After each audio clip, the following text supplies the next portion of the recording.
My daughter-in-law came with me to my checkup. The doctor looked pale, trembling as he slipped a folded note into my handbag. It read only 6 words: "Run from your family." Now, I froze. Why would he write that? What did he know that I didn't? Before I tell you what I found that night, please like this video, subscribe, and comment where you're watching from, because this story might just save someone's life. My name is Evelyn Carter. I'm 68 years old, a retired nurse, widowed for 14 years. The loneliness after Harold died was crushing. When my only son Daniel suggested I sell my house and move in with him and his wife Mara, it felt like salvation. I could help with their mortgage, be close to family, and never eat dinner alone again. What a fool I was to think love could be that simple. I sold my 3-bedroom home, the one Harold and I had painted room by room, where we'd raised Daniel, where I'd tended my rose garden for 30 years. The sale brought in enough to pay off most of Daniel and Mara's mortgage on their newer, bigger house. I kept thinking about how proud Harold would be, seeing me help our son build his future. I moved into what they called the guest room, though I'd paid for 1/3 of the house. That should have been my first warning. At first, everything seemed perfect. I helped with grocery shopping, cooked meals that filled the house with warmth, watched their daughter Lily when they went out. I felt useful again, needed. But slowly, so slowly, I almost didn't notice. Things began to change. Mara started managing my medications, counting out my pills each morning with a smile that never quite reached her eyes. She'd say it was to help me stay organized, but I'd been a nurse for 42 years. I knew how to take my own damn pills. She began choosing my meals too, claiming she was watching my cholesterol, my blood pressure, my diabetes. Foods I'd eaten my whole life suddenly became forbidden. When I'd reach for a piece of bread or a normal portion, she'd gently move my hand away and say, "Now, Evelyn, we talked about this." We never talked about anything. She dictated, and I was expected to comply like a child.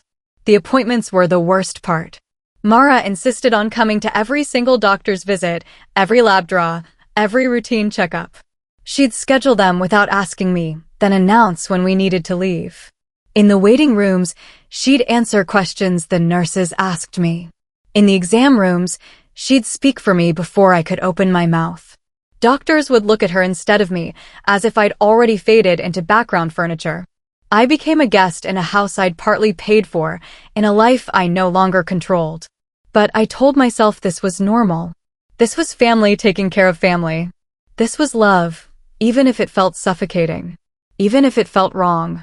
The clinic that day was like every other appointment, sterile and cold under fluorescent lights that made everyone look sick. Mara sat beside me, scrolling through her phone while I waited to be called. The routine blood work results, nothing serious. Dr. Martinez had been my physician for 8 years, ever since I'd moved to this area after retirement. He was usually warm, professional, calm. But that day, something was different. When Mara stepped out to take a phone call, Dr. Martinez changed completely. His hands were shaking as he pretended to review my chart. He kept glancing toward the door, then back at me with an expression I couldn't read. Fear? Urgency? He grabbed a prescription pad and scribbled something quickly, tore off the sheet, folded it small, and, before I could react, he tucked it into my handbag. His voice was barely a whisper. "Read it when you're alone, please." Then Mara was back, all smiles and efficiency, and Dr. Martinez snapped back into his professional mask so quickly I wondered if I'd imagined the whole thing. But my heart was racing, and the paper felt like it was burning through my purse. That evening, Mara's voice was overly cheerful as she served dinner she'd already prepared. Daniel seemed distant, almost rehearsed in his affection, like he was reading lines from a script he'd memorized. Every "How was your day, Mom?" felt hollow. Every smile felt practiced. I excused myself to use the bathroom, my hands shaking as I locked the door and pulled out the folded paper. "Don't go home. Run. Your life's in danger." I stared at those words until they blurred. My reflection in the bathroom mirror looked like a stranger, pale and frightened. I wanted to dismiss it, to tell myself it was some kind of mistake, some confusion. But then I remembered the subtle changes, the way Mara had been managing everything, the way I'd slowly lost control of my own life. That night, I started paying attention. I noticed my pill bottles had different labels than I remembered. I found my phone had been set to silent for bank alerts. When I tried to check my account online, the password had been changed. Little things, explainable things, but when I added them together, the picture was terrifying. I couldn't sleep that night. Around midnight, I got up for a glass of water and heard voices in the kitchen. Daniel and Mara whispering. I crept closer, my bare feet silent on the hardwood floor I'd helped pay for. What I heard made my blood turn to ice. Mara's voice was calm, businesslike. Tomorrow, we'll tell the doctor she's showing clear signs of dementia. The papers are ready for her signature. Daniel responded, once the account clears, we'll move her to that facility in Ohio. She'll never know the difference. They were talking about me like I was already dead, like I was just an obstacle to be moved out of their way. I covered my mouth to keep from crying out. The betrayal was so complete, so calculated, it took my breath away.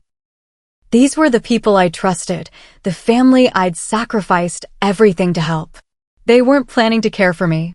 They were planning to bury me alive in paperwork and institutions while they stole everything I had left.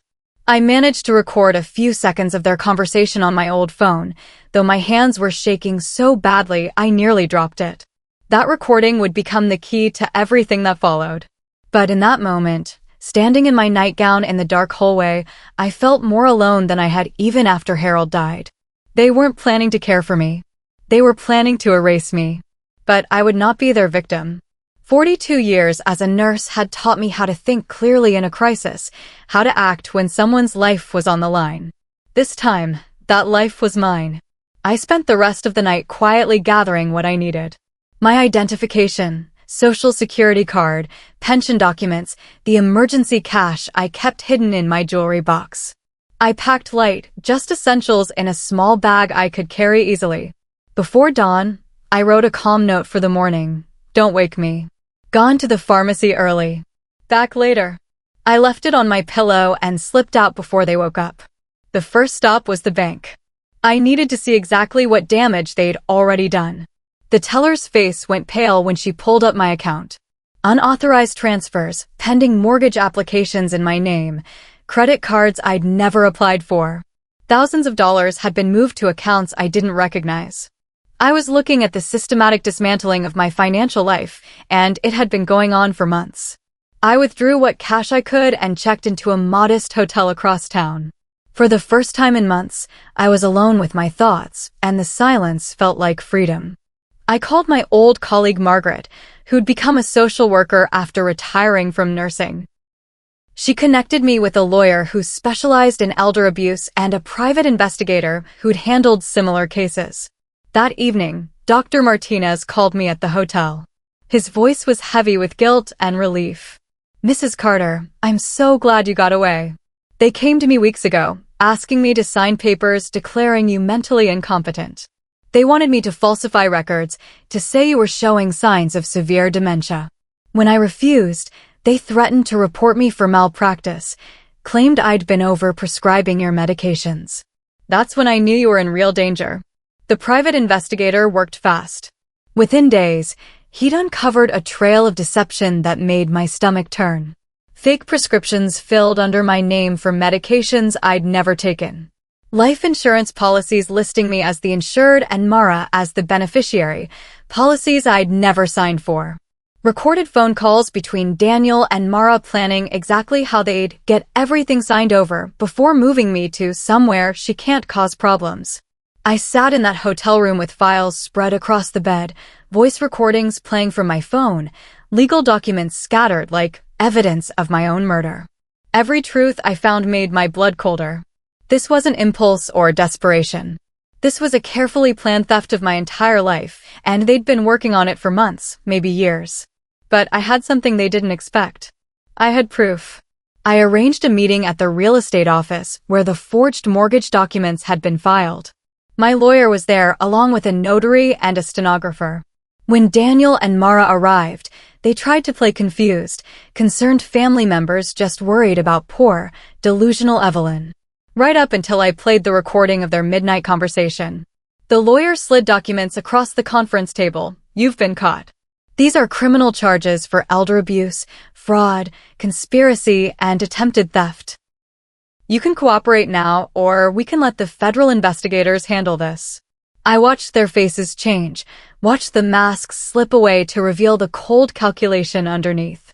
Mara's panic, Daniel's rage, the way they turned on each other even before they left the room.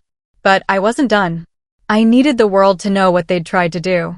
My niece Sarah had a decent following on social media, and she'd been suspicious of Daniel and Mara for months.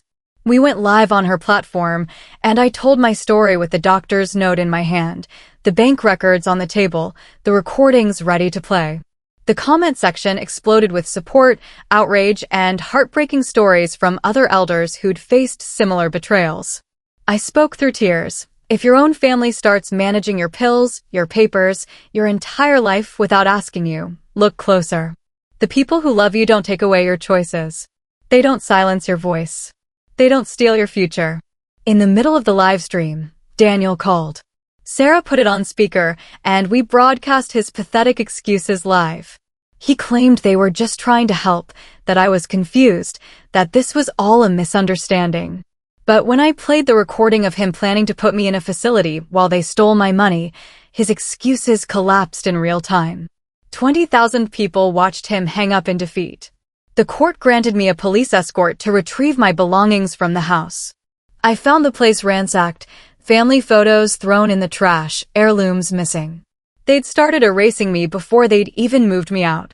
I documented everything calmly, holding up one broken picture frame of Harold and me on our wedding day.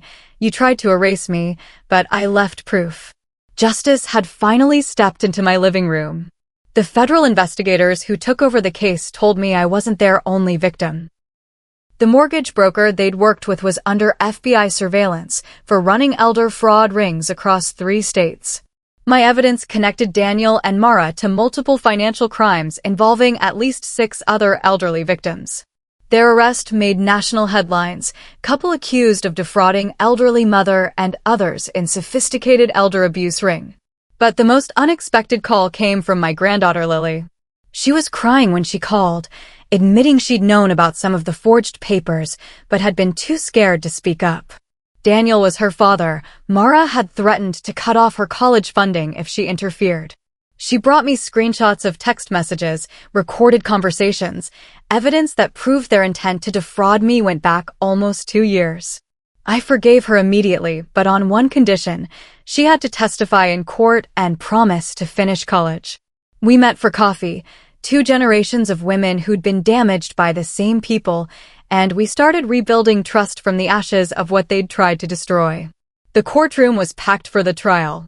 The prosecutor presented evidence so overwhelming it felt like overkill.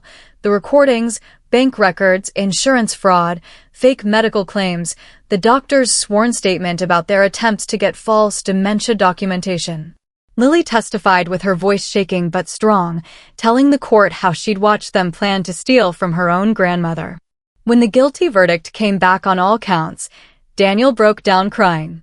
Mara just glared at me from the defendant's table, unrepentant to the end. They got 15 years for conspiracy, fraud, elder abuse, and theft. I breathed freely for the first time in years. I moved into a small cottage by the coast, far from the memories and pain they'd caused. It's my place of peace, where I can tend a small garden and watch the sun rise over water that stretches beyond the horizon. I started a foundation called Silent Notes, helping other elders who face domestic manipulation and financial abuse. We provide legal resources, safe housing, and support networks for people whose own families have betrayed them. I talk to Lily every month now. She visits when she can, and we're rebuilding our relationship on honesty instead of fear. Dr. Martinez still calls to check on me. He risked his career to save my life, and I'll never forget that courage. He didn't just hand me a note that day. He handed me my life back. The cottage is quiet in the evenings, but it's a peaceful quiet, not the terrifying silence of being erased. I have my books, my garden, my work with the foundation.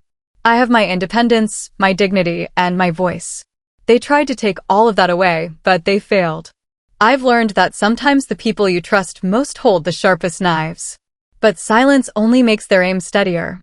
When someone tries to control your medications without asking, manage your money without permission, or speak for you when you're perfectly capable of speaking for yourself, that's not love. That's control. That's abuse. And it's never okay, no matter who's doing it. I still have the doctor's note, framed in my kitchen where I can see it every morning. 6 words that saved my life. Run from your family. Now. But I didn't just run. I fought back.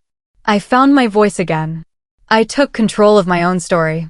To anyone watching this who recognizes their own situation in mine, please know that you're not powerless.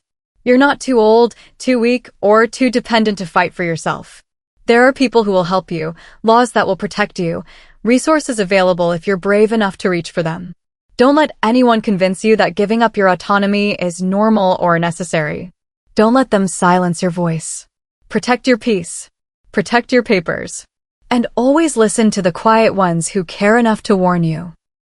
The foundation I started now helps hundreds of elders every year. We've prevented millions of dollars in theft, helped prosecute dozens of abusers, and given countless people their lives back. Every success story reminds me that speaking up was the right choice, that fighting back was worth it. There are still hard days.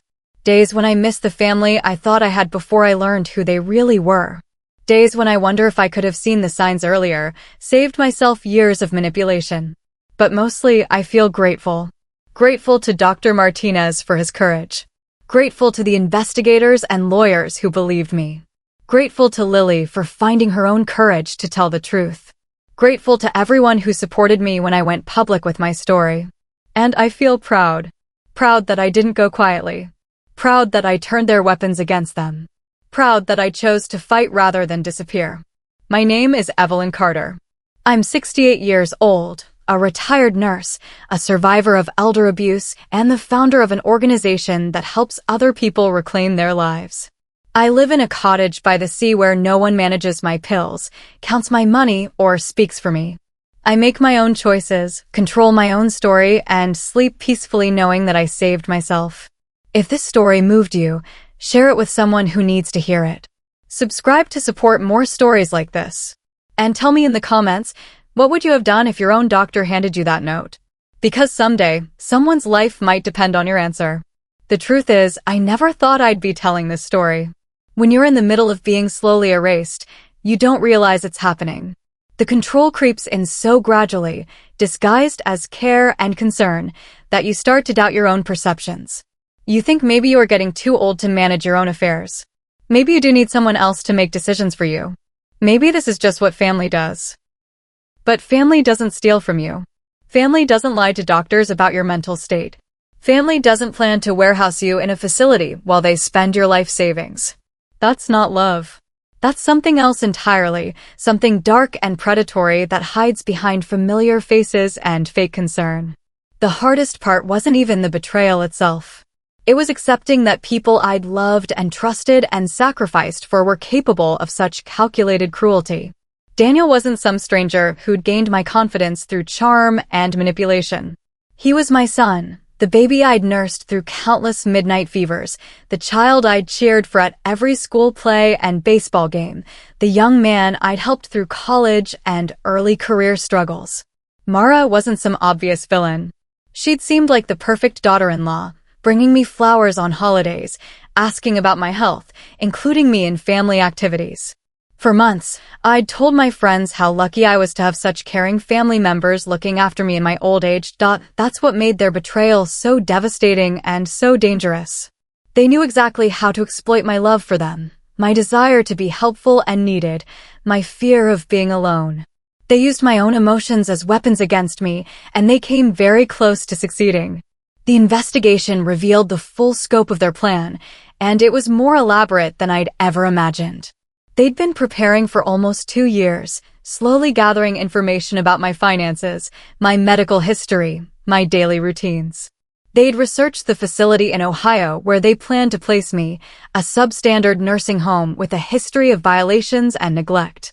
They'd calculated exactly how long my money would last if they managed it carefully, budgeting my own savings to fund their lifestyle while keeping me alive but powerless.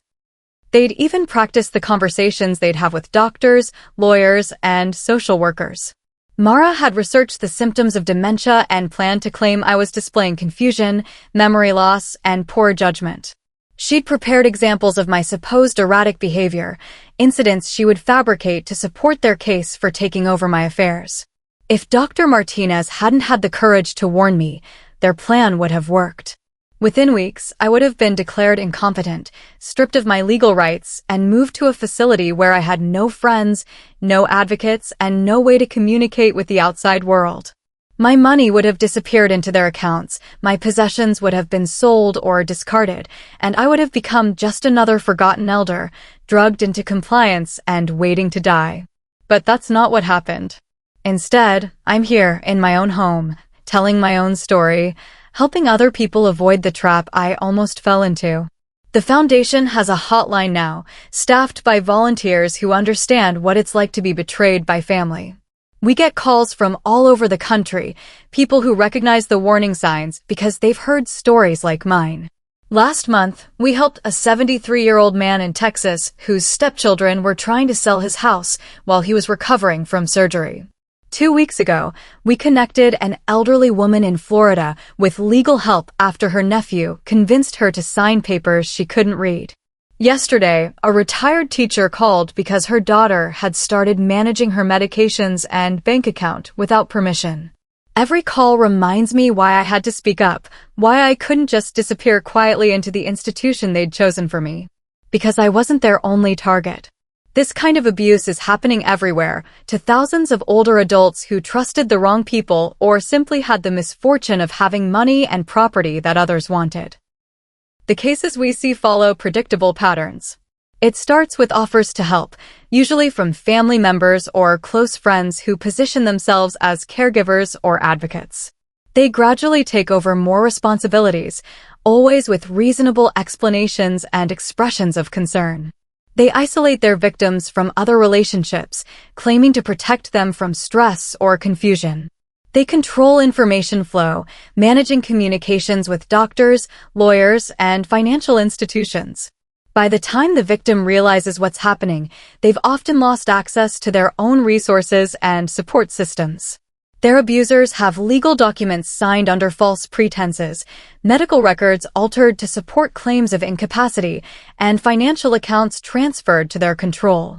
The victim appears to be willingly cooperating with their own exploitation. That's why Dr. Martinez's intervention was so crucial. He saw through their manipulation and gave me the information I needed to save myself. Without his warning, I would never have discovered their plan in time to stop it. I would have woken up one morning to find myself being told I was moving to a nice facility where I'd be properly cared for, and by then it would have been too late. The legal system that eventually prosecuted Daniel and Mara is the same system that fails to protect thousands of elder abuse victims every year. Too often, cases are dismissed as family disputes or misunderstandings. Evidence is overlooked or minimized.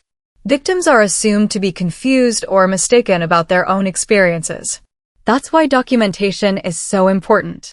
The recordings I made, the bank records I preserved, the testimony from Dr. Martinez and Lily, all of that evidence created a clear picture of deliberate criminal activity that couldn't be explained away or minimized. Without proof, my story would have been just another family disagreement that the courts would have preferred to avoid. Through the foundation, we teach people how to protect themselves before abuse starts and how to document evidence if they suspect they're already being targeted. We help them understand their rights, connect them with appropriate legal and social services, and provide emotional support during what is often the most traumatic experience of their lives. Because that's what this was, the most traumatic experience of my life. Losing Harold was devastating, but it was a natural tragedy, the kind of loss that comes with loving someone for 43 years. This was different. This was betrayal by people who were supposed to love me, people I'd helped and supported and trusted completely. The recovery from that kind of trauma takes time. For months after their arrest, I had nightmares about waking up in that nursing home in Ohio, calling for help while strangers told me I was confused and needed to take my medication. I had panic attacks when I received mail I wasn't expecting or phone calls from numbers I didn't recognize. I became suspicious of everyone's motives, analyzing every offer of help for hidden agendas. Therapy helped, as did the work with the foundation. Having a purpose, knowing that my experience could help prevent others from going through the same thing, gave meaning to the pain. Every person we helped, every abuser we stopped, every family we kept together by intervening before trust was completely destroyed, all of that made my suffering worthwhile.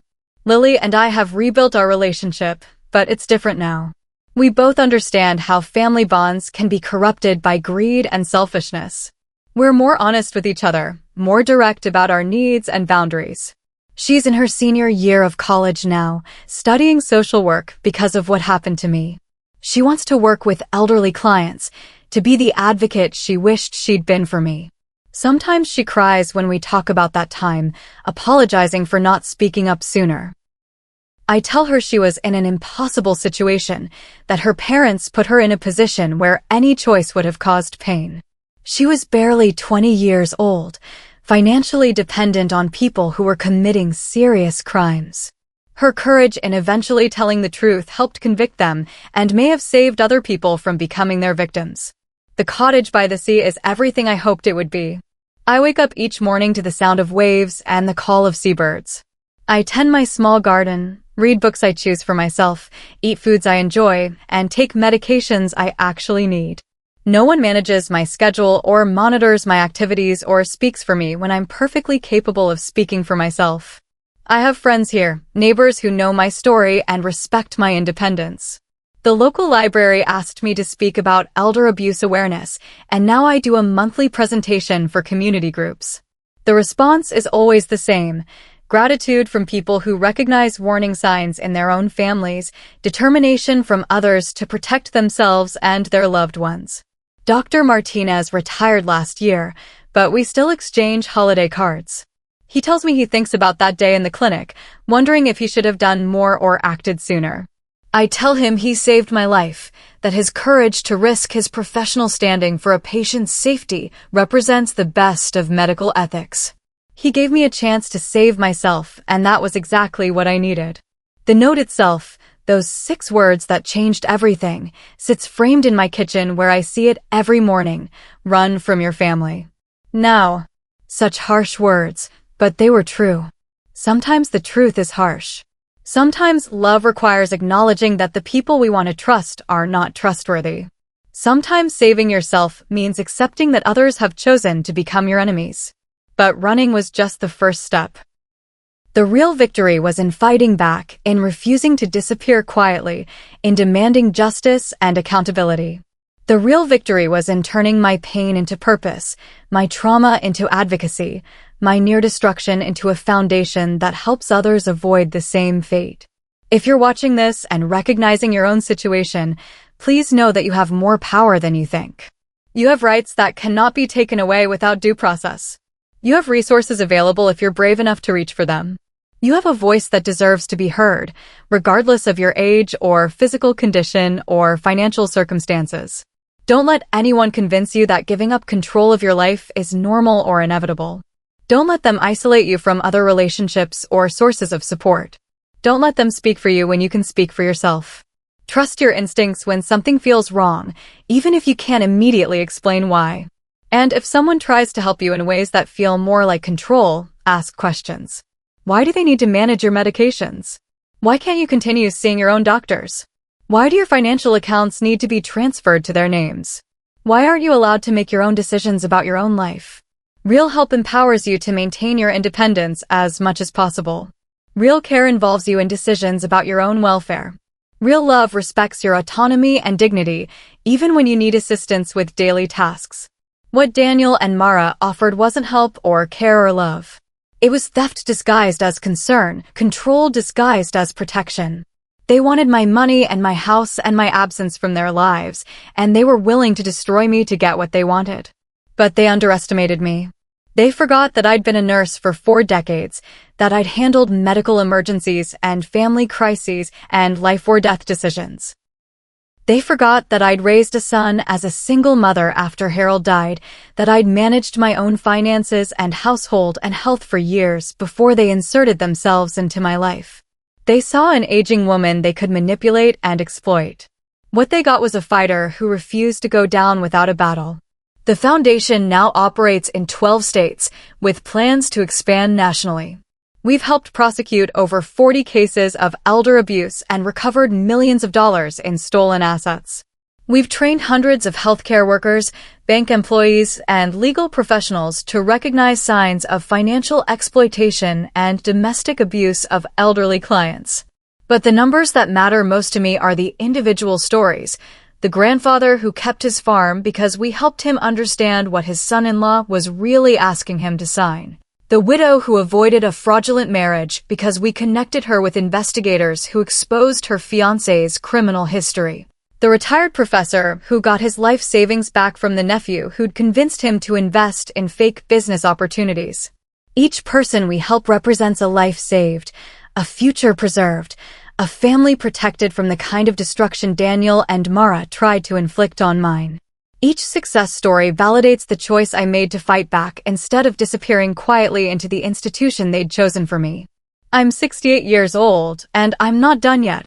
I have work to do, people to help, a story to tell that might save someone's life. I have a garden to tend and books to read and sunrises to watch from my cottage by the sea. I have relationships to nurture and boundaries to maintain and choices to make about my own future. They tried to take all of that away from me. They tried to reduce me to a source of income and then discard me when they'd extracted everything of value. They failed because I refused to let them succeed, because good people helped me when I needed it most, and because sometimes justice actually works the way it's supposed to. My name is Evelyn Carter. I'm a survivor, an advocate, and a woman who learned that sometimes the most dangerous enemies wear the faces of family. I'm alive, I'm free, and I'm using my voice to make sure others know they can fight back too. Because silence only makes their aim steadier. And I refuse to be silent.